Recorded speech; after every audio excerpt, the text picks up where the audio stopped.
රීජන්සි අධ්‍යාපන ආයතනය විසින් සංවිධානය කරනු ලැබූ MCQ මීටරේ තරංගාවලියේ කලා විෂය ධාරාව යටතේ බෞද්ධ ශිෂ්ටාචාර විෂයට අදාළව පවත්වනු ලැබූ පළමු වටේ පළමු තරඟය ඊයේ දිනේදී පවත්වනු ලැබුවා.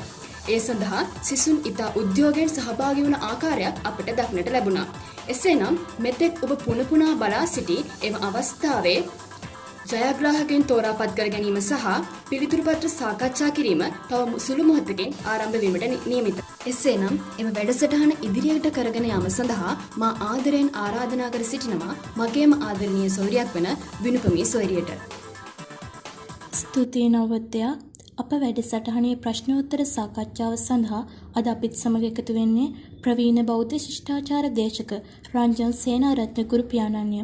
ප්‍රථමයෙන්ම ගුරු පියාණන්ව ගෞරවයෙන් පිළිගනු ලබන අතර අප මුලින්ම යොමු වන්නේ ඔබ ඒවා ඇති පිළිතුරු වල සාරාංශය දෙසටයි. මේ සඳහා නියමිත කාලය තුළ සාර්ථක ලෙස පිළිතුරු ඒවා ඇති සිසුන් 32 දෙනෙකුගේ පිළිතුරු සමීක්ෂණ වාර්තා අප සතුව ඇත. සියලුම සිසුන්ගේ සාමාන්‍ය ලකුණු ප්‍රමාණය 37.88ක් වන අතර මධ්‍යයනය 36ක් වේ. එමෙන්ම අවම ලකුණු ප්‍රමාණය 12ක් වන අතර උපරිම ලකුණු ප්‍රමාණය 68ක පරාසයක් දක්වා විහිදී පවතී. පළමුවෙනි ප්‍රශ්නය. ආශ්‍රම ධර්ම තුළ සඳහන් ගෘහස්ත ආශ්‍රමයේදී පස්කම් සැප විඳිමින් කාමභෝගී දිවි පෙවතක් ගත කිරීම සම්මත වී තිබුණි. මෙහිදී බ්‍රාහ්මණ සමාජ සම්මත විවාහ ක්‍රම 8ක් යටතේ ගෘහස්ත ආශ්‍රමයට පිවිසිය හැකි බව මනුස්මෘතියේ දැක්වේ. එම විවාහ ක්‍රම 8 අතරට අයත් නොවන්නේ 1. දෛව විවාහය, 2. අසුර විවාහය, 3. ආර්ෂ විවාහය, 4. සාද්‍ය විවාහය, 5. ප්‍රජාපත්‍ය විවාහය. එහි නිවැරදි පිළිතුර වන්නේ අංක 4 සාද්‍ය විවාහය. ඒ සඳහා සිසුන් 32 දෙනෙකු අතරින් 15 දෙනෙකු නිවැරදි පිළිතුර සපයා ඇති අතර ප්‍රතිශතයක් ලෙස ගත් කල 46.9%කි. පළවෙනි ප්‍රශ්නය සඳහා ඔබ විසින් අධ්‍යයනය කළ යුතු විෂය කරුණ වන්නේ පළවෙනි නිපුණතාවයේ පළවෙනි නිපුණතා මට්ටම වන බ්‍රාහ්මණ සමාජ ධර්ම පිළිබඳ අධ්‍යයනය. එහිදී බ්‍රාහ්මණ සමාජ ධර්ම පිළිබඳ අධ්‍යයනයේ යටතේ එන ආශ්‍රම ධර්ම පිළිබඳ අධ්‍යයනය දැනුමයි ඔබට මේ ප්‍රශ්නය සඳහා උපයෝගී වෙන්නේ. ඉතින් අපි ආශ්‍රම ධර්ම 4ක් තියෙන බව හොඳින් දන්නවා. මේ ආශ්‍රම ධර්ම 4න් එකක් වන ගෘහස්ත ආශ්‍රමයේ සිදු කළ යුතු වැදගත්ම කාර්යයක් වශයෙන් අපි දන්නවා දරුවෙකු ලබා ගැනීම. ඉතින් දරුවෙක් ලබා ගන්න නම් අපි විවාහ දිවියට ප්‍රවිෂ්ඨ වෙන්න ඕනේ. එහිදී මනුස්මෘතිය සඳහන් කළා තියෙනවා විවාහ දිවියට එක් වෙද්දී විවාහ දිවියකට එක් වෙන ක්‍රම ආකාර 8ක් පිළිබඳව. දෙවියන්ගේ ඔබ මේ පළවෙනි ප්‍රශ්නය අපි සකස් කරලා තියෙන්නේ ඔබ මේ ක්‍රම 8 පිළිබඳව දැනුවත්ද කියන එක පිළිබඳ පරීක්ෂා කරන්නට.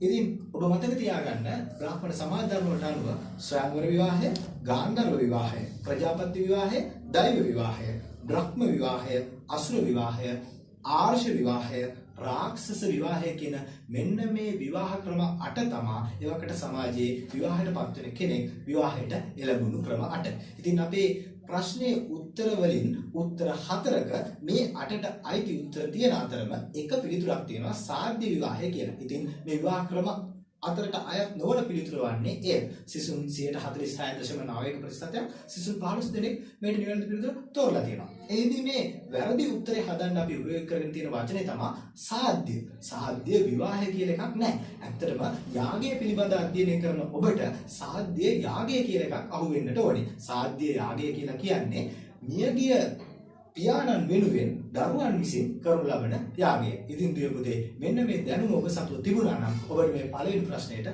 සාර්ථක ලෙස පිළිතුරු සපයන්න හැකියාව ලැබෙනවා. දෙවෙනි ප්‍රශ්නය.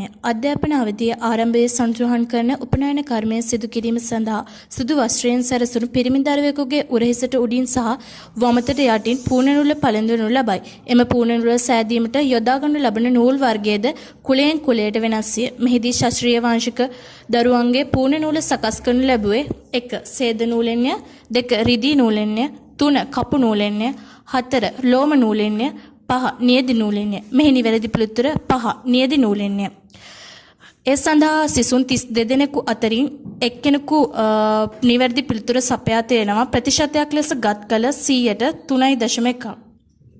මේ දෙවෙනි ප්‍රශ්නයේදීත් ඔබේ දැනුම පරීක්ෂා කරන්නේ බ්‍රාහ්මණ සමාජ ධර්ම පිළිබඳවයි. නමුත් මෙහිදී අපි දැනුම පරීක්ෂා කරලා තියෙන්නේ බ්‍රහ්මචාරී ආශ්‍රමයට ප්‍රවිෂ්ඨ වීම යටතේ තියෙන උපනයන කර්මය පිළිබඳව. ඉතින් උපනයන කර්මය කියන එක සිදු කිරීමේදී මේ උපනයන කර්මය සඳහා යොදාගත්තේ ආර්ය වර්ණත්‍රයේ කුලදරුවන් පමණයි. ශුද්‍ර වර්ණයට ඒ සිදු කරේ නැහැ. වර්ණ ભેදයේ තදින්ම ක්‍රියාත්මක වෙච්ච මේ බ්‍රාහ්මණ සමාජයේ උපනයන කර්මය සිදු කරද්දී වයස් සීමාවන් වලින් මේ කුල ભેදය පැහැදිලි වෙලා තිබුණා.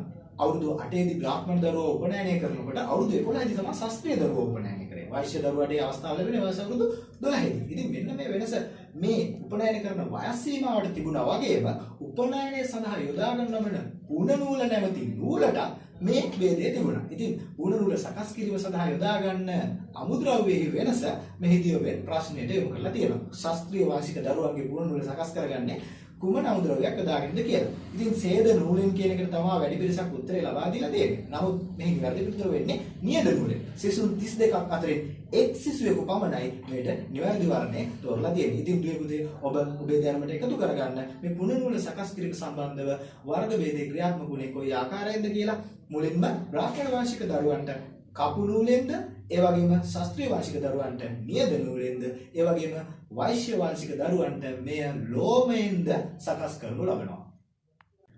තුන්වෙනි ප්‍රශ්නය. කොසල් රජු සිහින 16ක් දැක බියටපත් වූ අවස්ථාවේ පුරෝහිත බමුණන් විසින් එම රජු විසින් ඊට පිළියම් ලෙස සිදු කළ යුතු බව පැවසුවේ කිනම් යාගයද? 1. නිරග්ගල යාගය. 2. වාජපේය යාගය. 3. සර්ව චතුස්ථ යාගය. 4. සම්මාපාය යාගය. 5. අශ්වමේධ යාගය. මෙහි නිවැරදි පිළිතුර වන්නේ 3. සර්ව චතුස්ථ යාගය. ඒ සඳහා සිසුන් 32 දෙනෙකු අතරින් 9 දෙනෙක් නිවැරදි පිළිතුර සපයා ඇති අතර ප්‍රතිශතයක් ලෙස ගත් කළ 28.1කි. ප්‍රශ්න අංක 3. ප්‍රශ්න අංක 3න් යාගය පිළිබඳ දැනුම පිළිබඳවයි පරීක්ෂා කරනු ලබන්නේ. එහිදී කොසල් රජු විසින් සීන 16ක් දැකලා බයටපත් වෙලා පුරෝහිත බමුණ ගාවට ගිහිල්ලා අහනවා මේකට කරන්න ඕනේ පිළියම මොකද්ද? මම මෙහෙම සීන 16ක් දැක්කා මේකේ විපත්තිය මොකද්ද? ඒ සඳහා කළ යුතු පිළියම මොකද්ද කියලා. එවිට පිළියම ලෙසට මොකක්ද දුන්නේ එවකට හිටපු බමුණෝ. ඉතින් පුතේ දුවේ ඔබ යාගය පිළිබඳව දැනුම සහිත කෙනෙක් නම් නීරග්ගල යාගය, වාජපේය යාගය, සම්මාපාය යාගය, අශ්වමේධ යාගය කියන පිළිතුරු පංචමහා යාගවලට අයත් යාග හතරක් බව ඔබට වැටහෙනවා. ඒ වගේම තමයි මේ සම්බන්ධව මේ කොසල් රජතුමා සම්බන්ධව දැනුම ඔබට වැදගත් වෙනවා. ಭಾರತೀಯ බෞද්ධ පාලකයන් සහ බුදුරජාණන් වහන්සේ අතර තිබුණු දැනුම සම්බන්ධතාවය පිළිබඳ පාඩමේ දැනුමෙනුත් ඔබට මේ ප්‍රශ්නෙට පිළිතුරු සපයා ගන්න පුළුවන්. කොසල් රජතුමාත් එක්ක බුදුහාමුදුරුවෝ සමීප සම්බන්ධතාවක් පැවැත්වුවානේ. ඉතින් ඒ සමීප සම්බන්ධතාවයක් මෙහිදී ගොඩක් උපයෝගී වෙලා නැහැ. ඇත්තටම කොසල් රජතුමාගේ අගමෙහිසි වෙච්ච බන්දුල මල්ලිකාව තමයි මූලිකත්වයේ ගන්නෙ මේ යාගයේ වළක්වලා මේ ප්‍රශ්නේ බුදුහාමුදුරුවෝ ගාවට අරගෙන යන්න. එතෙන්දී බුදුහාමුදුරුවෝ දෙන අවවාදය තමයි මේක මේ කාලේට බලන් දෙයක් නෙවෙයි.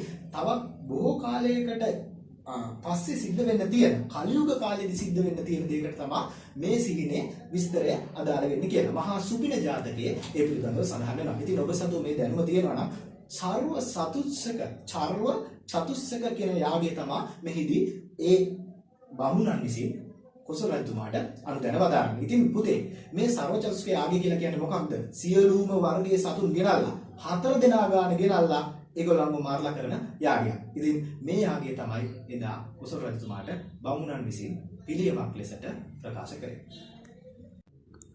4 වෙනි ප්‍රශ්නය. බුද්ධ කාලීන ಭಾರತයේ මිත්‍යා දෘෂ්ටිකවාද 62ක් පැවති බව සඳහන් වේ.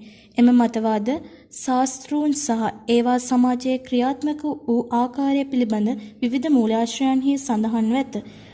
මෙම බුද්ධ කාලීන ආගමික හා දාර්ශනික පසුබිම් පිළිබඳ විස්තර සඳහන් නොවන සූත්‍රය වන්නේ 1. දීඝනිකායේ මහා සීනාද සූත්‍රය. 2. දීඝනිකායේ ලක්කන සූත්‍රය. 3. දීඝනිකායේ බ්‍රහ්මජාල සූත්‍රය. 4. මහා තිත්තායතන සූත්‍රය. 5. ජෛන භගවතී සූත්‍රය. මෙහි නිවැරදි පිළිතුර වන්නේ 2. දීඝනිකායේ ලක්කන සූත්‍රය. ඒ සඳහා සිසුන් 32 දෙනෙකු අතරින් 9 දෙනෙකු නිවැරදි පිළිතුර සපයා ඇති අතර ප්‍රතිශතයක් ලෙස ගත් කළ 28.1කි. 4 වෙනි ප්‍රශ්නය. 4 වෙනි ප්‍රශ්නයේදී බුද්ධ කාලීන ආගමික හා දාර්ශනික පසුබිම් පිළිබඳව තමයි විමසලා තියෙන්නේ. ඉතින් දුවේ පුතේ මෙහිදී අහනවා බුද්ධ කාලීන ආගමික හා දාර්ශනික පසුබිම් විස්තර නොවන සූත්‍රයක් පිළිබඳව. ඉතින් දුවේ ඔබේ දෙවැනි ප්‍රශ්න පත්‍රයේ පළවෙනි කොටසට අදාළව ලකුණු 4ක් ලැබෙන ප්‍රශ්නයක් සමහරවිට යොමු වෙන්න පුළුවන් බුද්ධ කාලීන ආගමික හා දාර්ශනික පසුබිම විස්තර වන සූත්‍ර 4ක් නම් කරන්න කියලා. ඔන්න දුවේ මේ ප්‍රශ්නය හරහා ඔබට ඉගෙන ගන්න පුළුවන් දෙයක් තියෙනවා. ඒ තමයි ඒ වගේ සූත්‍ර 4ක නම් මේකේ තියෙනවා. වැරදි වර්ණය තමයි මේ ප්‍රශ්නෙට නිවැරදි වර්ණය වෙන්නේ. දීඝනිකාය මහා සීහනාථ සූත්‍රයේ බුද්ධ කාලීන ආගමික හා දාර්ශනික පසුබිම පිළිබඳ විස්තර වෙනවා. ඒ වගේම දීඝනිකාය බ්‍රහ්මජාල සූත්‍රය, තිත්තායතන සූත්‍රය, ජෛන භගවති සූත්‍රය මේ හැම එකකම ආගමික හා දාර්ශනික පසුබිම පිළිබඳ විස්තර වෙනවා. එතකොට දීඝනිකාය ලක්කන සූත්‍රයේ ඒකේ එහෙම විස්තරයක් නැහැ. මේ දීඝනිකාය ලක්කන සූත්‍රය තමයි බුදුන් වහන්සේගේ 33 මහා පුරුෂ ලක්ෂණ පිළිබඳ විග්‍රහය ඇතුළත් වෙලා තියෙන්නේ. ඒ අනුව එයයි මේ ප්‍රශ්නය සඳහා නිවැරදි පිළිතුර වන්නේ දාර්ශනික හා ආගමික පසුබිම පිළිබඳ විස්තරයක් රහිත සූත්‍රය. පස්වෙනි ප්‍රශ්නය. සාමූහික පිරිසක් එකතු වී පාලන කටයුතු කිරීම සමූහාණ්ඩු පාලන ක්‍රමය වේ. සමූහාණ්ඩු එක් රාජවංශ විසින් පාලනය කරනු ලැබ ඇත. බුද්ධ කාලීන මෞර්ය රජවංශය විසින් පාලනය කරනු ලැබ තිබුණේ 1. වේසාලියයි. 3. කුසිනාරා හා පාවා දෙකයි. 3. පිප්පලී වනයයි. 4. රාමග්‍රාමයයි. 5. අල්ල කප්පයයි. මෙහි නිවැරදි පිළිතුර වන්නේ 3. පිප්පලී වනයයි. ඒ සඳහා සිසුන් 32 දෙනෙකු අතරින් 13 දෙනෙකු නිවැරදි පිළිතුර සපයා ඇති අතර ප්‍රතිශතයක් ලෙස ගත් කල 40.6ක්. සාමූහික පිරිසක් එකතු වෙලා පාලනය කරද්දී අපි කියන සමූහාණ්ඩුවක් කියලා. ඉතින් සමූහාණ්ඩුවක ලක්ෂණය තමයි විවිධ රාජවංශ විසින් තමයි මේ පාලනය සිද්ධ කරගෙන යන්නේ.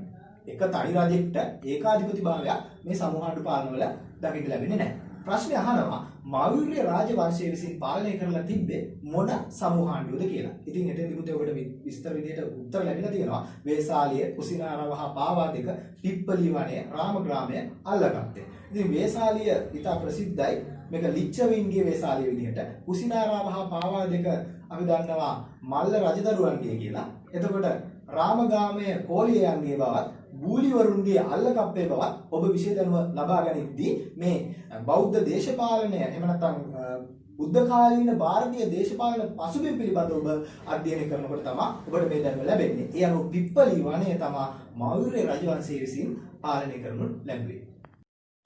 6 වෙනි ප්‍රශ්නය. බුද්ධ කාලීන ಭಾರತයේ ආර්ථිකය කෘෂිකර්මාන්තය මුල් කරගත් ආර්ථිකයකි.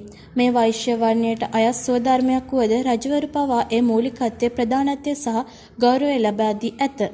සිංහාන ශාක්‍ය වංශික රජුට දාව උපන් පුතුන් 5 දෙනාගේ නම් සඳහා ඕදන යන පදය අගට යොදාගෙන තිබීම එයට කදිම නිදසුනක් වේ.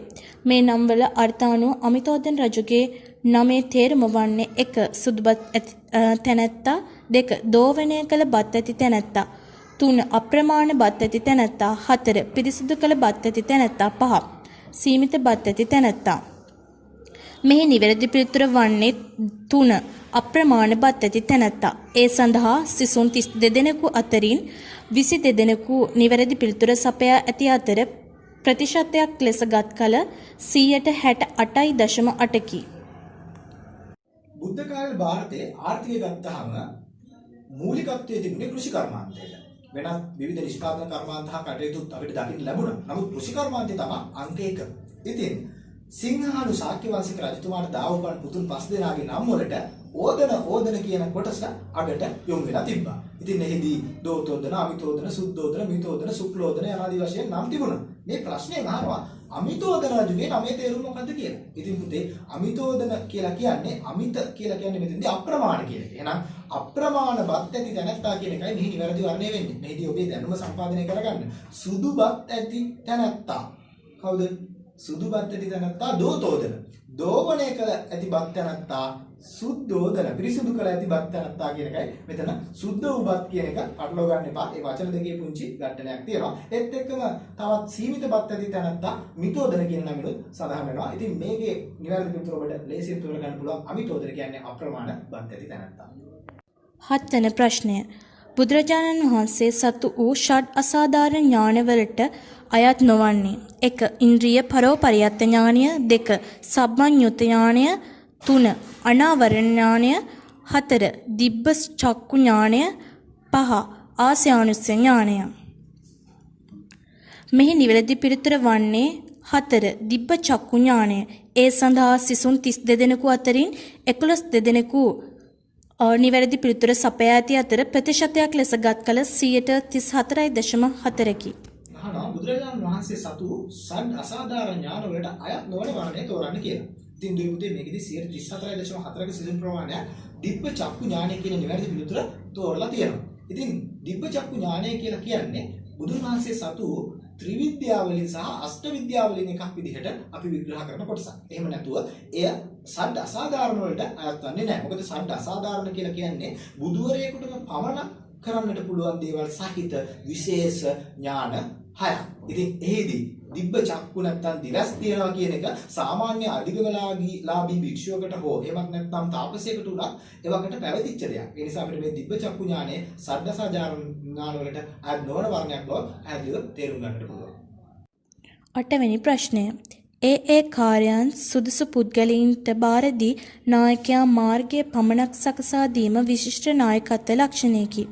බුදුන් වහන්සේද ඒ ශේෂ්ත්‍රවලට හැකියා සහ දක්ෂතා ප්‍රදර්ශනය කළ සිය ශ්‍රාවක ශ්‍රාවිකාවන්ට තනතුරු හා වගකීම් පිරිනමනු ලැබූ ආකාරය අංගුත්තර නිකායේ ඒත දග්ග පාළියේ අන්තර්ගත වේ. ඒ අනුව සංක්ෂිප්ත දහම් දේශීම අග්‍රස්ථානය පිරිනමා තිබුණේ 1. සැරියුත් හිමියන්ට 2. ආනන්ද හිමියන්ට 3. මහා මොග්ගල්ලාන හිමියන්ට 4. මහා කච්චායන හිමියන්ට 5. පිණ්ඩෝල භාරද්වාජ හිමියන්ට. මෙහි නිවැරදි පිළිතුරු ලෙස 4. මහා කච්චායන හිමියන්ය. ඒ සඳහා සිසුන් 32 දෙනෙකු අතරින් 6 දෙනෙකු නිවැරදි පිළිතුර සපයා ඇති අතර ප්‍රතිශතයක් ලෙස ගත් කළ 18.8කි. 8 වෙනි ප්‍රශ්නය. 8 වෙනි ප්‍රශ්نين අහලා තියෙන්නේ සංක්ෂිප්තව දහම් දෙසීමෙන් අග්‍රස්ථානයේ පිරිනමා තිබුණේ කවර භික්ෂුන් වහන්සේ නමකටද කියලා. ඉතින් දුවේ පුතේ අංගුත්තර නිකායේ ඒතදග්ග පාළියේ සඳහන් වෙනවා අග්‍රස්ථාන පිරිනැමීම පිළිබඳව. එහිදී මෙහි වර්ණ වශයෙන් සඳහන් වෙලා තියෙන සරියුත් හිමියන්ට පිරිනමා තියෙන්නේ මහා ප්‍රඥාවන්තයන් අතර අග්‍රස්ථානය. ඒ වගේම උන්වහන්සේ දකුණත් සව්. ඒ වගේම ආනන්ද හිමියන්ට පිරිනමා තිබුණු තනතුර උනේ අග්‍ර උපස්ථායක තනතුර. ඒ වගේම ධර්ම භාණ්ඩාගාරික තනතුරත් ඒ හිමියන්ම යොදාගෙන ඒ හිමියන්ටම ලැබිලා තිබුණා. ඒ වගේම මහා මොග්ගල්ලාන හිමියන් ගත්තාම උන්වහන්සේ ඉර්ධිමතුන් අතර අගතක්පත් වගේම වමත් සව් විදිහට පෙනී සිටියා. ඒ වගේම මේ ප්‍රශ්නේ නිවැරදි පිළිතුර වන මහා කච්චායන හිමියන් උන්වහන්සේට තමයි සංක්ෂිප්තව දහම් දෙසීමෙන් අග්‍රස්ථානයේ පිරිනමා තිබුණේ. පිණ්ඩෝල භාරද්වාජ හිමියන් සිංහනාද කරන්න උන් අතර අග්‍රස්ථානයේ හිමි වූ භික්ෂුන් වහන්සේ වූවා. ඉතින් මෙන්න මේ දැනුම ඔබ සතුව පවතිනම් ඔබට මේ ප්‍රශ්නේ නිවැරදි පිළිතුර තෝරා ගැනීම අපහසු වෙන එකක් නැහැ. 9 වෙනි ප්‍රශ්නය. යම් මතයක් අදහසක් හෝ දේශනාවක් සත්‍යයයි කරුණු 10කට ගැලපුණු පමණින් නොපිළිගන ලෙස කාලාම සූත්‍රයේ සඳහන් වී ඇත. එම කරුණු 10 සඳහන් කරුණක් නොවන්නේ 1. පරම්පරාවෙන් පැවත එන නිසා පිළිගැනීම. 2. ගුරුවරයා විසින් ප්‍රත්‍යක්ෂ කොට අවබෝධ කර හේයින් පිළිගැනීම. 3. න්‍යානුකූල නිසා පිළිගැනීම. 4. ආරංචි මාර්ගයෙන් පිළිගැනීම. 5. තම දෘෂ්ටිය අනුව සසදන නිසා පිළිගැනීම. මෙහි නිවැරදි පිළිතුර වන්නේ 2. ගුරුවරයා විසින් ප්‍රත්‍යක්ෂ කොට අවබෝධ කළ හේයින් පිළිගැනීම. මේ සඳහා සිසුන් 32 දෙනෙකු අතරින් 12 දෙනෙකු නිවැරදි පිළිතුර සපයා ඇති අතර ප්‍රතිශතයක් ලෙස ගත් කල 37.5කි. 9 වෙනි ප්‍රශ්නේ. 9 වෙනි ප්‍රශ්نين අහලා තියෙන්නේ කාලාම සූත්‍රය පිළිබඳ ඔබ සතු දැනුම. ඉතින් කේසපුත්ත වාසී කාලාමයන්ට බුදුන් වහන්සේ දේශනා කරනවා දෙයක් පිළිගන්නකොට ඉක්මන් වෙන්න එපා. කරුණු 10කට ගැලපුණත් ඒත් පිළිගන්න එපා. පරම්පරාවෙන් ආවට පිළිගන්න එපා. ඔබගේ දර්ශනයට ඔබට හිතන විදිහට ගැලපුණාට පිළිගන්න එපා. ඔබේ ගුරුවරයා කීපවණි පිළිගන්න එපා. මේ ආදී වශයෙන් කරුණු 10ක් පවතින බවත් ඒ පිළිබඳව දැනුමත් ඔබේ විෂය නිර්දේශ තුළ ආවරණය කරගෙන ඇති. ඉතින් ඒ අනුව ඔබට පැහැදිලි. මෙහි නිවැරදි පිළිතුර ලෙස ඔබ තෝරාගත යුත්තේ ගුරුවරයා විසින් ප්‍රත්‍යක්ෂ කොට අවබෝධ කළ හේයින් පිළිගැනීම යන පිළිතුරයි. ගුරුවරයෙක් යම් දෙයක් ප්‍රත්‍යක්ෂ කරලා අවබෝධ කරලා කියනවා නම් ඒක අපි පිළිගන්න ඕනේ. නමුත් ගුරුවරයා සාමාන්‍යයෙන් කියු පරිදි පිළි නොගැනීම තමයි මෙහි නිවැරදි පිළිතුරක් නොවන පිළිතුරක් විදිහට ආවනම් ඔබ තෝරාගත යුතුයි. ඉතින් ඒ කියන්නේ ඔබ සැලකිලිමත් ඒ අනුව සිසුන් 37.5% ප්‍රතිශතයක් මේ නිවැරදි පිළිතුර තෝරලා තියෙනවා. ඔබ කාලාම සූත්‍රය පිළිබඳ අධ්‍යයනය කරලා තිබුණා නම් මේ ප්‍රශ්නේ අමාරු වෙන්නේ නැහැ. 10වෙනි ප්‍රශ්නය. අධිගමලාභී මහා සුභද්‍රා, චුල්ල සුභද්‍රා, සුමනා යන දූවරු තිදෙනා සහ කෙලිලොල් තරුණියෙකු වූ කාල යන පුත්‍රයාගේ පියා 1. සුමන සිටුවරයා 2. සුදත්ත සිටුවරයා 3. චිත්ත ගෘහපතියා 4. මිගාර සිටුවරයා 5. මෙන්නක සිටුවරයා. මෙහි නිවැරදි පිළිතුර ලෙස 2. සුදත්ත සිටුවරයා. ඒ සඳහා සිසුන් 32 දෙනෙකු අතරින් 10 දෙනෙක් නිවැරදි පිළිතුර සපයා ඇති අතර ප්‍රතිශතයක් ලෙස ගත් කළ 31.3කි. 10වෙනි ප්‍රශ්නයෙන් විමසනවා අධිගමලාභී මහා සුභද්‍රා, චුල්ල සුභද්‍රා, සුමනා කියන දූවරු තිදෙනා සහ කෙලිලොල් තරුණයෙකු එක්ක කාල කියන පුත්‍රයාගේ තාත්තා කවුද කියලා. ඉතින් දුවේ පුතේ මෙහිදී 31.3ක ප්‍රතිශතයක නිවැරදි පිළිතුරු අපිට ලැබිලා තියෙනවා. සිසුන් 32 දෙනෙකුගෙන් 10 දෙනෙක් පමණයි මේට නිවැරදි පිළිතුර ලබා දීලා තියෙන්නේ. ඉතින් දුවේ පුතේ මේ ප්‍රශ්නේදී නිවැරදි පිළිතුර වෙන්නේ සුදත්ත සිටුවරයා කියන පිළිතුර. සුමන සිටුවරයා, සුදත්ත සිටුවරයා, චිත්ත ගෘහපතියා, මිගාර සිටුවරයා, මේණ්ඩක සිටුවරයා. මේ තමයි ඔබට ලැබිලා තියෙන වර්ණ. ඉතින් දුවේ පුතේ ඔබේ විෂය නිර්දේශයට නව විෂය නිර්දේශයන්ට අලුතෙන් එකතු වෙච්ච කාරණාවක් තමයි මේ බෞද්ධ ශ්‍රාවක ශ්‍රාවිකාවන් පිළිබඳ අධ්‍යයනය. එහිදී ඔබට ගිහි ශ්‍රාවක ශ්‍රාවිකාවන් කීප දෙනෙක් පිළිබඳව සහ ශ්‍රාවකයන් කීප දෙනෙක් පිළිබඳව සහ පැවිදි ශ්‍රාවක ශ්‍රාවිකාවන් පිළිබඳව අධ්‍යයනය කළ යුතු තියෙනවා. එහිදී ගිහි ශ්‍රාවක ශ්‍රාවිකාවන් යටතේ ශ්‍රාවකයන් විදිහට අධ්‍යයනය කරන්න ඔබට ලැබිලා තියෙන්නේ අනේපිඩු සිටුතුමා, චිත්ත ගෘහපතිතුමා කියන දෙදෙනා පිළිබඳ අධ්‍යයනය. ඉතින් මේ දෙදෙනාගෙන් තමයි මේ ප්‍රශ්නය තුමිලා තියෙන්නේ. හැබැයි ගැටලුව තියෙන්නේ ගොඩක් අය අනේපිඩු සිටුතුමා කියන නමින් මේ සිටුවරයාගේ නම මතක තියාගන්නවා විනා ඔහුගේ නියම නම සුදත්ත කියන එක අමතක කරනවා. ඉතින් කාල කියන පුත්‍රයාට ධර්මය ශ්‍රවණය කරන්න ආසාව ඇතිකරන්න කියනවා සල්ලි දෙන කතාවක්. ඒ කියන්නේ ඔබ ජේතවනාරාමයට ගිහිල්ලා බුදුන් වහන්සේ බණ කියනකොට අහගෙන ඉඳලා ධම්ම පදයක් ඒ කියපු ධර්මයෙන් එක පදයක් ගාතාවක් මතක තියාගෙන ඉන්න මට කියන්න මම ඔබට මසුරන් දෙනවා. මේ තාත්තා පුතාගේ ධර්මයට යොමු කරගන්න කරපු කතාවක්. මෙන්න මේ දේ ඔබ අනේපිඩු සිටුතුමා ගැන ඉගෙන ගන්නකොට ඉගෙන ගන්න. ඒ නිසා ඔබ දැනගෙන ඉන්නවා නම් සුදත්ත සිටුවරයා කියන නමින් අනේපිඩු සිටුතුමා හැඳින්වුවා කියලා ඔබට මතක් වෙනවා මෙන්න මේ කාල පුත්‍රයාගේ කතාව. ඒ වගේම තමයි චුල්ල සුභද්‍රා, සුමනා, මහා සුභද්‍රා කියන දූවරුන්ගේ අධිගමලාභී බව. මෙහින් මහා සුභද්‍රා සහ චුල්ල සුභද්‍රා සෝවාන් ඵලයට පත් වෙලා තිබුණා. ඒ වගේම සුමනා සකෘදාගාමී ඵලයට පත් වෙලා තිබුණා. ඉතින් මේ දැනුම ඔබ සතුව තියෙනවා නම් අනේපිඩු සිටුතුමා පිළිබඳව ඉගෙන ගන්න පාඩමේදී ඔබ මේ පිළිතුර සාර්ථකව ලබා දෙනවා. 11 වන ප්‍රශ්නය. බෞද්ධ දේශපාලන ප්‍රතිපත්ති අතර සුවිශේෂී ස්ථානයක් හිමිවන දස රාජධර්ම ප්‍රතිපත්තිය පිළිබඳව අන්තර්ගතව ඇත්තේ සූත්‍ර පිටකයේ 1. දීඝනිකායේ 2. මජ්ක්‍ධිම නිකායේ 3. අංගුත්තර නිකායේ 4. සංයුක්ත නිකායේ 5. කුද්දක නිකායේ. මෙහි නිවැරදි පිළිතුර ලෙස 5. කුද්දක නිකාය. මෙහි නිවැරදි පිළිතුර වන්නේ අංක 5 කුද්දක නිකායේ. ඒ සඳහා සිසුන් 32 දෙනෙකු අතරින් සිසුන් 2 දෙනෙකු නිවැරදි පිළිතුර සපයා ඇති අතර ප්‍රතිශතයක් ලෙස ගත් කල 6.3කි. 11 වෙනි ප්‍රශ්නය. බෞද්ධ දේශපාලන මූලධර්ම පිළිබඳව ඔබේ දැනුම විමසන ප්‍රශ්නයක්. බෞද්ධ දේශපාලන ප්‍රතිපත්ති අතර සුවිශේෂී ස්ථානයක් හිමිවන දස රාජධර්ම ප්‍රතිපත්තිය පිළිබඳව අන්තර්ගත වෙලා තියෙන්නේ මොන පිටකයේද? සූත්‍ර පිටකයේ මොන නිකායේද කියලා අහනවා. ඉතින් පුතේ සූත්‍ර පිටකයේ තියෙන නිකාය පහම මෙහිදී උත්තරේ විදිහට ලැබිලා තියෙනවා. ඉතින් යම් කෙනෙක්ට මතක නැත්නම් සූත්‍ර පිටකයේ තියෙන නිකාය පහ මොනවද කියලා ඒකට ඔන්න ඔබට මෙතනින් අවස්ථාව තියෙනවා ඒ දැනුම සපය ගන්න. දීඝ නිකාය, මජ්ක්‍ධිම නිකාය, අංගුත්තර නිකාය, සංයුත්ත නිකාය, කුද්දක නිකාය කියන වර්ණ පහම තියෙනවා. ඉතින් බලන්න මේ ප්‍රශ්නෙට පිළිතුරු සපයලා තියෙන පිළිතුරු 32ක් අතරින් දෙදෙනෙකු පමණයි නිවැරදි පිළිතුර සපයලා තියෙන්නේ. කුද්දක නිකායේ වන බව දස රාජධර්ම ප්‍රතිපත්තිය පිළිබඳව අන්තර්ගත වෙලා තියෙන්නේ කියලා දන්නේ 2%. ඉතින් ඒ කියන්නේ ළමයි දෙන්නේ සහ 6.3ක ප්‍රතිශතයක්. ඉතින් දුවේ පුතේ ඇයි මේක වරදින්නේ? ඉතින් ගොඩක් වෙලාවට අපි හිතනවා මේ දේශපාලන මූලධර්ම වගේ දෙයක් කූටදන්ත සූත්‍රය වගේ දේවල් වලත් ඇතුළත් වෙලා තියෙනවා. මහා සීහනාද සූත්‍රය,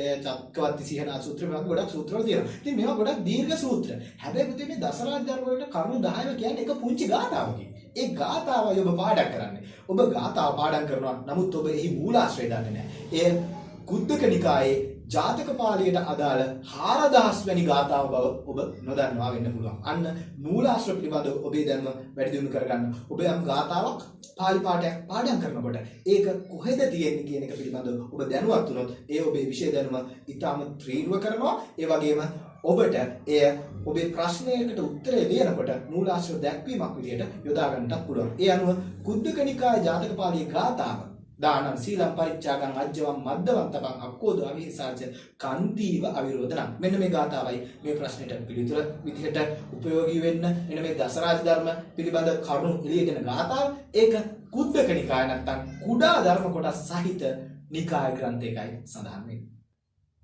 12 වන ප්‍රශ්නය.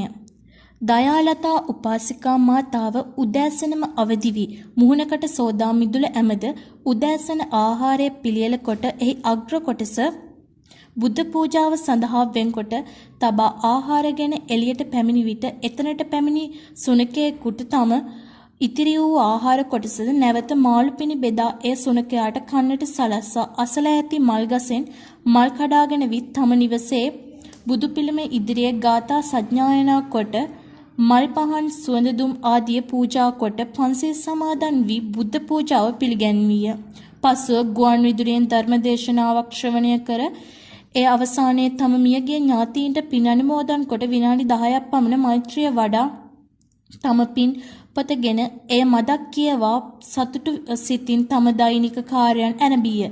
මේ දක්වා ඇය විසින් දස පුණ්‍ය ක්‍රියාවන්හි සඳහන් පින්කම් 1 5ක් සිදු කළේය, 2 6ක් සිදු කළේය, 3 7ක් සිදු කළේය, 4 8ක් සිදු කළේය, 5 9ක් සිදු කළේය.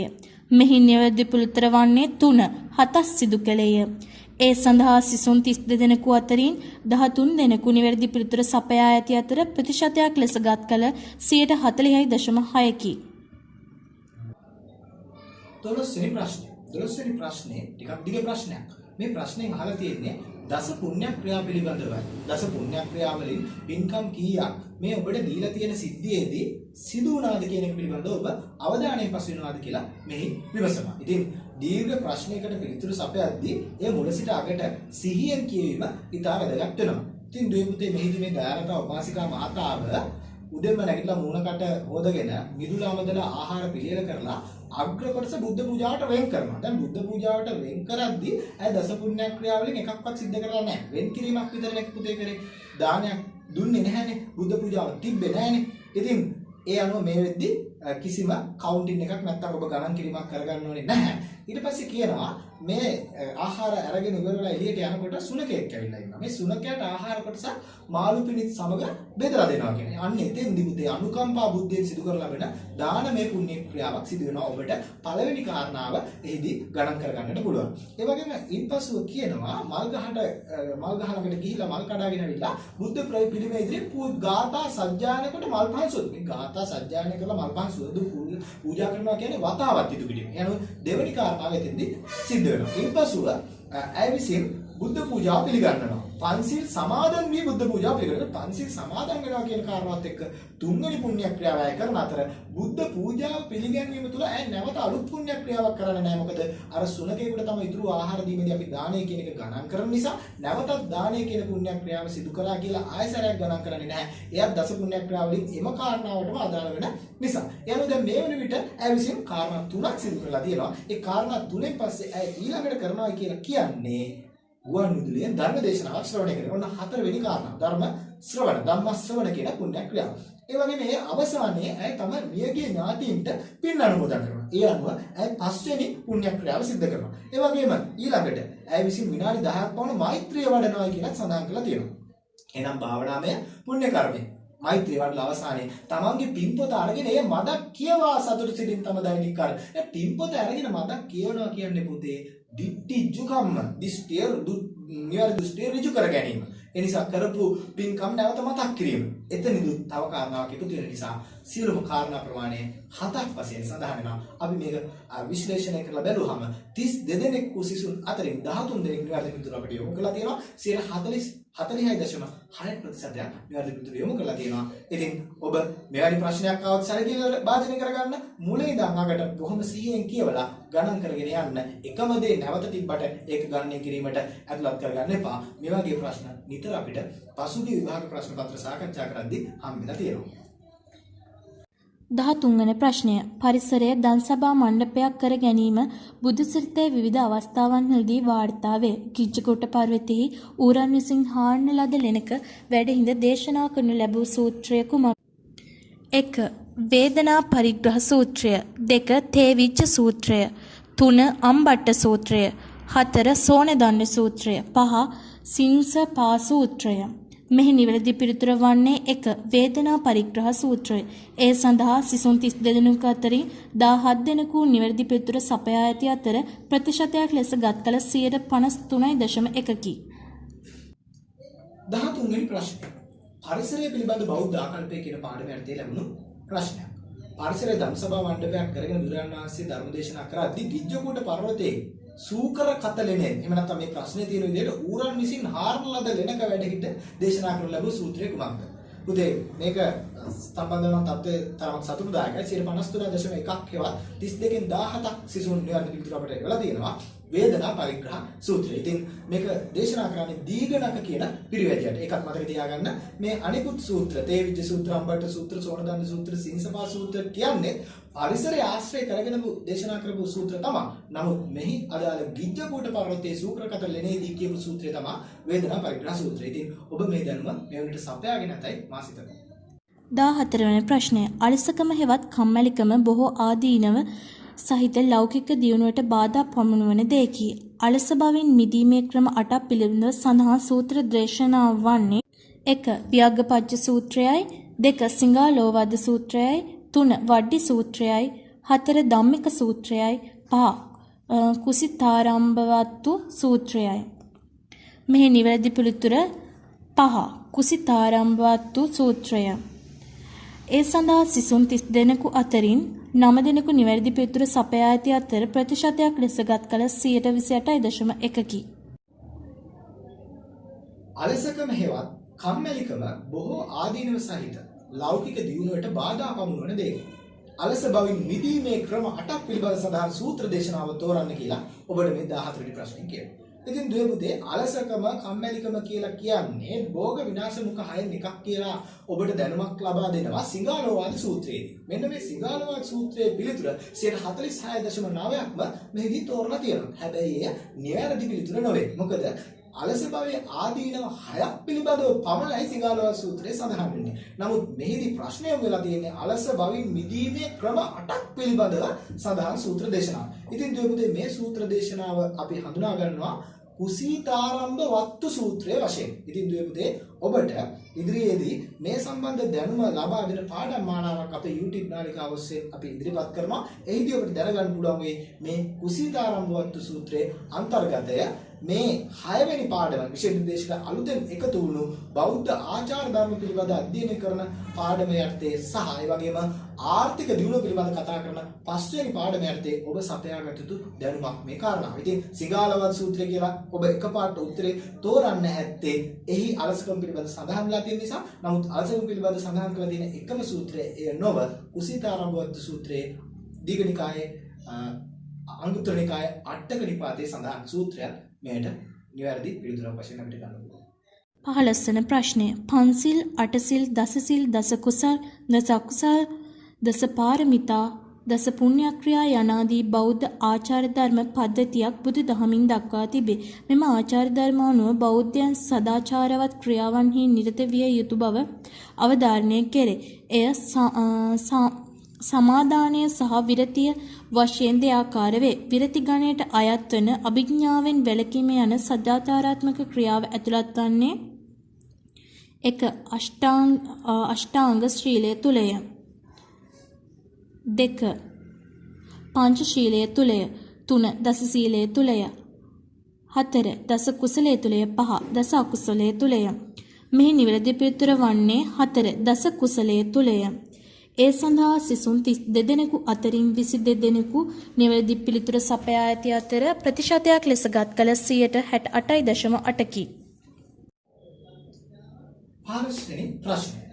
දෙපොතේ බෞද්ධ ආචාර ධර්ම පද්ධතියක් පිළිබඳව මෙහි සඳහන් කරලා තියෙනවා. පන්සිල්, අටසිල්, දසසිල්, දස කුසල්, දස පාරමිතා, දස පුණ්‍යක්‍රියා මේ හැම එකක් ගැන සඳහන් කරලා ප්‍රශ්නෙන් අහලා තියෙනවා අභිජ්ජාවෙන් වැළකීම කියන්නේ එම සදාචාරාත්මක ක්‍රියාව ඇතුළත් වෙන්නේ මොන බෞද්ධ ආචාර ධර්ම පද්ධතියකටද කියලා.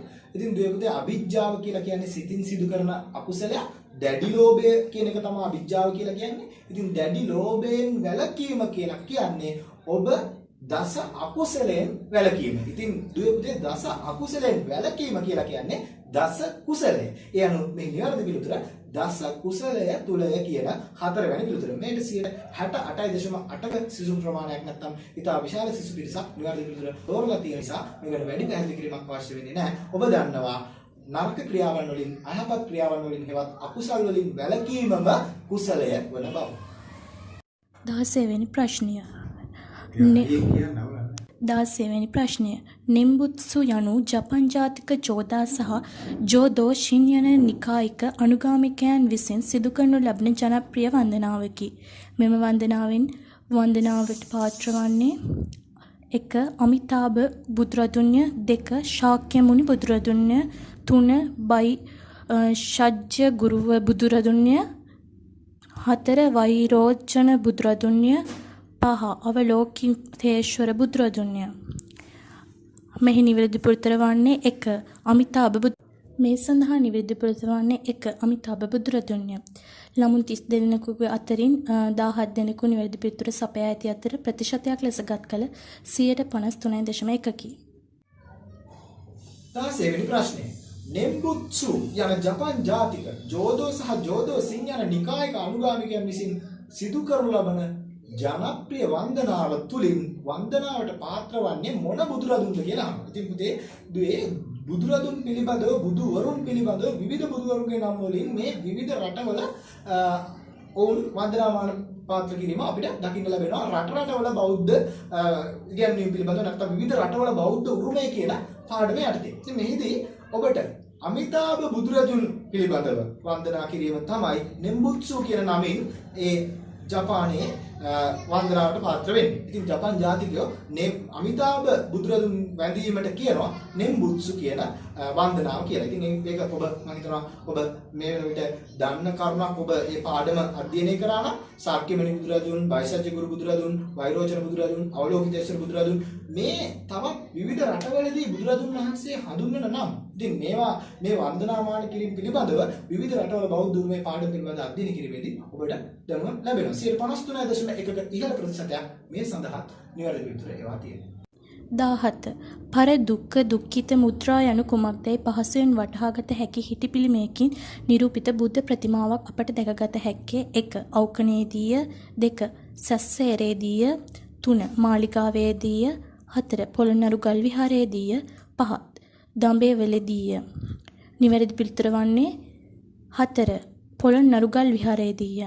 මේ සඳහා ළමුන් 32 දෙනෙකු අතරින් 15 දෙනෙකු නිවැරදි පිළිතුර සපයා ඇති අතර ප්‍රතිශතයක් ලෙස ගත් කළ 46.9කි. 17 වෙනි ප්‍රශ්නය. අරදුක්ඛ දුක්ඛිත මුද්‍රාව කියලා පහසුවෙන් වටහා ගන්න පුළුවන් පිළිමයකින් නිරූපිත බුද්ධ ප්‍රතිමාවක් අපිට දකින්න පුළුවන් කොහෙද කියලා.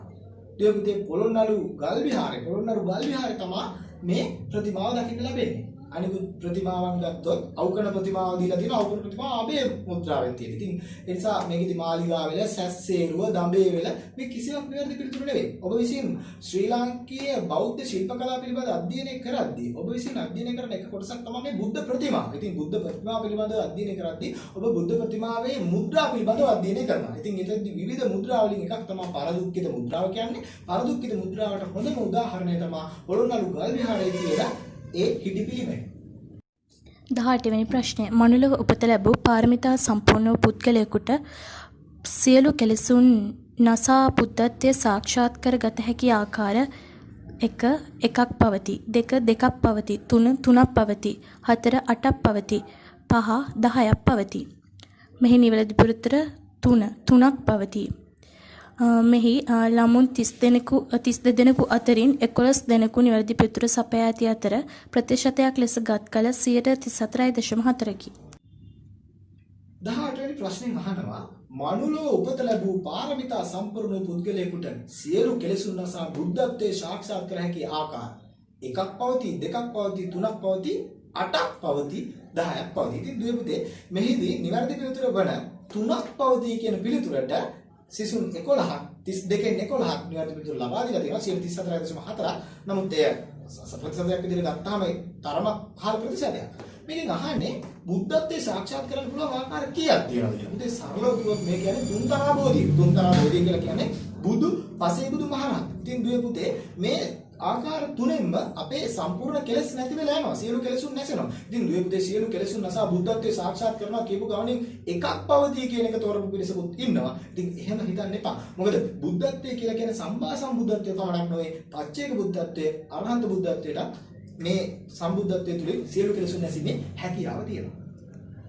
19 වෙනි ප්‍රශ්නය. අවඩ සහිත වචනයෙන් යුතු තෙපුල් දහසක් නමුදු උතුම් නොවන බවත් අර්ථවත් එක වචනයකින් කෙලෙස් සංසිඳුවා ගත හැකි බවත් අර්ථවත් වන ධම්මපද ගාථාව පිළිබඳව නිවැරදි ප්‍රකාශ තෝරන්න. 1. සහස්ස වග්ගයේ පළමු ගාථාව වන අතර එය තබ්බදාටිකයා ආරම්භය දෙසා ඇති බව. 2. එය පණ්ඩිත වග්ගයේ 9 වෙනි ගාථාව වන අතර ධම්මික තෙරුන් ආරම්භය දෙසා ඇති බව.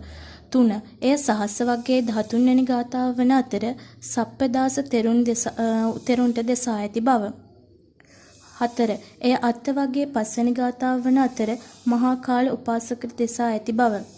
5. එය පිය වග්ගයේ 8 වෙනි ගාථාව වන අතර එක්තරා බමුණෙකු ආරම්භය දෙසා ඇති බව. මෙහි නිවැරදි පිළිතුර වන්නේ 1. එය සහස්ස වග්ගයේ පළමු ගාථාව වන අතර එය තබ්බදාටිකයා ආරම්භය දෙසා ඇති බව. මෙහි සිසුන් 32 දෙනෙකු අතරින් 19 දෙනෙකු නිවැරදි පිළිතුර සපයා ඇති අතර ප්‍රතිශතයක් ලෙස ගත් කල 59.4කි. 19 වෙනි ප්‍රශ්නෙන් අහනවා අවැඩ සහිත වචනයෙන් යුතු තෙපුල් දහසක් නමුදු උතුම් නොවන බවත් අර්ථවත් එක වචනයකින් කෙලෙස් සංසිඳවා ගත හැකි බවත් අර්ථවත් වන ධම්මපද ගාථාව පිළිබඳ නිවැරදි ප්‍රකාශය. මේ ධම්මපද ගාථාවේ තියෙනවා පුතේ අර්ථවත් නොවන අවැඩ සහිත තෙපුල් දහසක්. මේ දහසක් කියද්දි 1000 සහස්ස. පුතේ මේක සහස්ස වර්ගයේ ගාථාව. මේ පළවෙනි ප්‍රශ්නේ පළවෙනි පිළිතුරේ තියෙනවා ඒ සහස්ස වර්ගයේ පළමු ගාථාව වන අතර ඒ තබ්බ දාටිකේ ආරම්භය දේශනා කරා කියලා. ඉතින් සහස්සම්පිච කියන වචනයත් එක්ක දහස කියන වචනය ඔබට ගලප ගන්න පුළුවන් වුණා නම් මේ ගාථාව පිළිබඳ ධම්මපදයේ ගාථා අධ්‍යයනය කිරීම ඔබට මේවර විශේෂ නිර්දේශය තුලින් ධම්මපද ගාථා 20ක් තමයි නිර්දේශිත වෙලා තියෙන්නේ. ඔබ විසින් අනිවාර්යයෙන්ම මේ ගාථා 20 මොන වර්ගයේ කීවෙනි ගාථාවද කියන කාරණාවත් මේ කවුරුන් බුදුරජාණන් වහන්සේ විසින් කුමන ස්ථානයකදී කාහට දේශනා කරන ලද බවද නැත්නම් අපි කියනවා සර්වදීක අවස්ථා සම්බන්ධය පිළිබඳ දැනුම ඔබට තියෙන්න ඕන. ඉතින් ඔබ ගාථාව පිළිබඳ දැනුම, ගාථාවේ අර්ථය පිළිබඳ දැනුම, ඒ සඳහන් වෙන්නේ කොයිද කියන දැනුම සහ ඒ කුමන ස්ථානයේදී කුමන භික්ෂුන් වහන්සේ නමකට හෝ කුමන ශ්‍රාවකයෙකුට දේශනා කරාද කියන කාරණා පිළිබඳව දැනුවත් වෙන්න ඔබ ඒ ආකාරයට දැනුම සම්පාදනය කරගත්තායින් පස්සේ මේ වගේ ප්‍රශ්න ඔබට අපහසු ප්‍රශ්න වෙන්නේ නැහැ. පළවෙනි පිළිතුරයි වැරදි පිළිතුර සහස්ස වර්ගයේ පළමු ගාථාව. 20 වෙනි ප්‍රශ්නය. ධර්මාශෝක රජු විසින් තමන් කටපාඩම් කරගත් සූත්‍ර 7ක් ජනතාවගේ අවධානය පිණිස හඳුන්වා දී ඇත. එම සූත්‍ර 7න් සඳහන්ව ඇති ලිපිය වන්නේ 1. බ්‍රහ්මගිරි ලිපිය අංක 1. 2. රුමින්දේ සෙල්ලිපිය. 3. ගිරිනාර් එක සෙල්ලිපිය.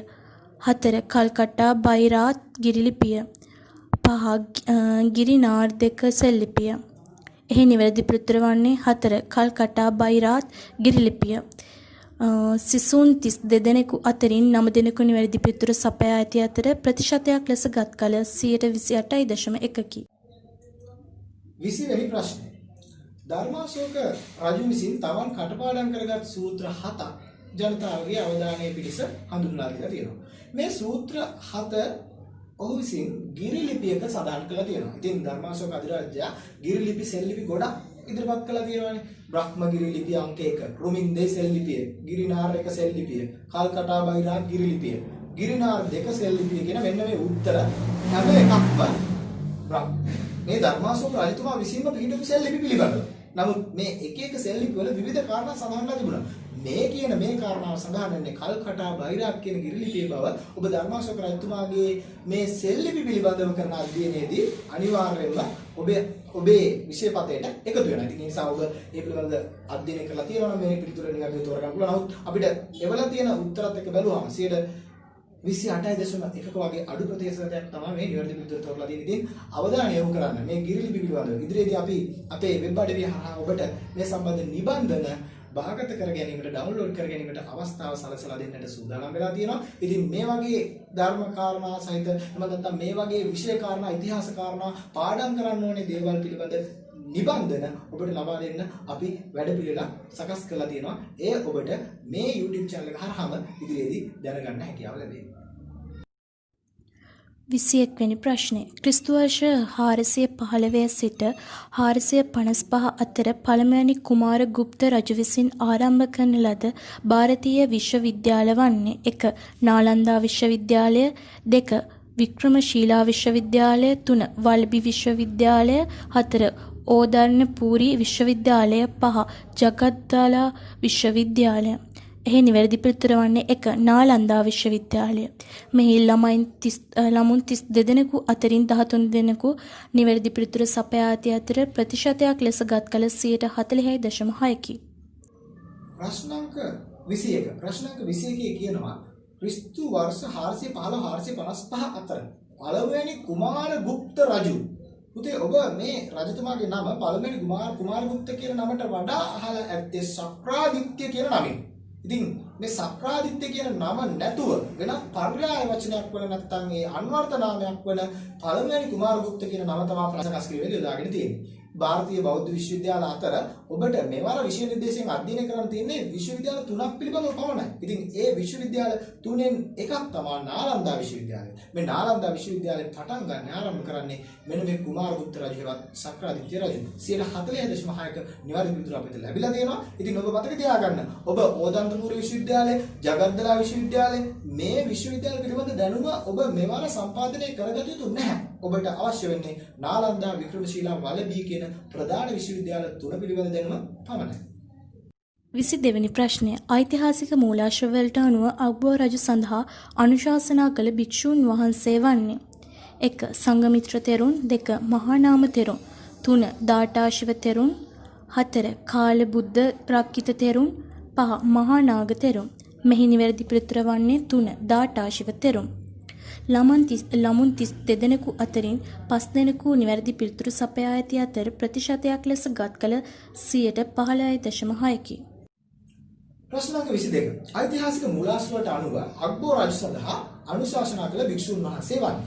දෙවිදේ බෞද්ධ ඉතිහාසයේ පරීක්ෂා කළ බලනකොට ලංකාවේ හැම රජ කෙනෙකුටම පිටිපස්සෙන් හිටපු අනුශාසනා සම්පූර්ණ භික්ෂුන් වහන්සේ නමක් හිටියා. ඉතින් සංඝමිත්‍ර තෙරුන්, මහානාම තෙරුන්, කාලබුද්ධ රක්කිත තෙරුන්, මහා නාග තෙරුන් මේ සියලුම තෙරුන් විවිධ රජවරුන්ට උපදෙස් දුන්නා, අනුශාසනා දුන්නා. මෙහිදී අපෙන් අහන්නේ අක්බර් රජතුමාට ඒ වගේ අනුශාසකත්වයක් ලබා දුන්න මේ භික්ෂුන් වහන්සේ කවුද කියලා. ඉතින් දෙවියන්ගේ දාඨා ශිව තෙරුන් තමයි අක්බර් රජතුමාට අනුශාසකත්වයේ සැපුවේ. ඉතින් ඔබ විසින් මේ දැනුම සපය ගන්න ඔබට පුළුවන් 8 වෙනි පාඩමට අදාළව ලාංකීය බෞද්ධ ඉතිහාසය හෙවත් ශ්‍රී ලාංකීය රජවරුන්ට බුදු සමය හරහා එමත් නැත්නම් භික්ෂුන් වහන්සේලා හරහා ලැබුණු දායකත්වය පිළිබඳව අධ්‍යයනය කිරීමේදී මේ දැනුම සපය ගන්න. 23 වන ප්‍රශ්නය. දෙකල්දොරුව විහාරයේ ඇති චිත්‍ර අයත් වන්නේ කවර යුගයකටද? 1. දඹදෙන යුගයට 2. අනුරාධපුර යුගයට 3. පොළොන්නරු යුගයට 4. මහනුවර යුගයට 5. කුරුණෑගල යුගයට. මෙහි නිවැරදි උත්තර වන්නේ 4. මහනුවර යුගයට. සිසුන් 32 දෙනෙකු අතරින් 11 දෙනෙකු නිවැරදි පිළිතුර සපයා ඇති අතර ප්‍රතිශතයක් ලෙස ගත් කල 34.4කි. 23 වෙනි ප්‍රශ්නය. දෙගල්දොරුව විහාරයේ ඇති චිත්‍ර අයත් වන්නේ කවර යුගයකටද?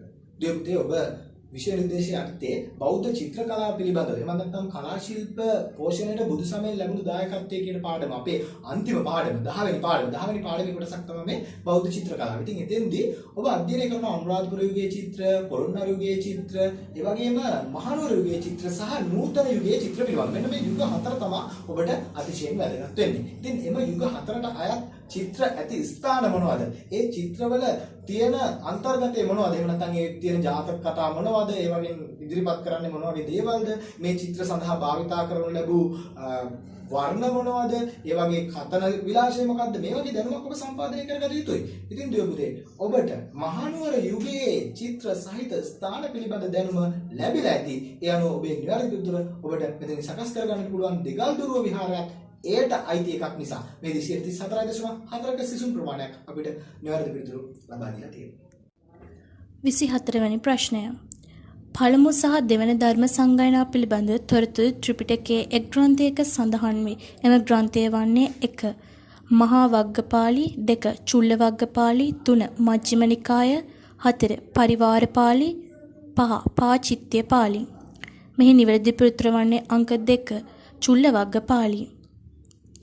ළමුන් 32 දෙනෙකු අතරින් 19 දෙනෙකු නිවැරදි පිළිතුර සපයා ඇති අතර ප්‍රතිශතයක් ලෙස ගත් කළ 59.4කි. 24 වෙනි ප්‍රශ්නය. පළමු සහ දෙවන ධර්ම සංගායනා පිළිබඳ තොරතුරු ත්‍රිපිටකයේ එක් ග්‍රන්ථයක සඳහන් වේ. එම ග්‍රන්ථය වන්නේ මහා වග්ගපාලිය, චුල්ල වග්ගපාලිය, මජ්ක්‍ධිම නිකාය, පරිවාර පාලිය, පාචිත්‍ය පාලිය.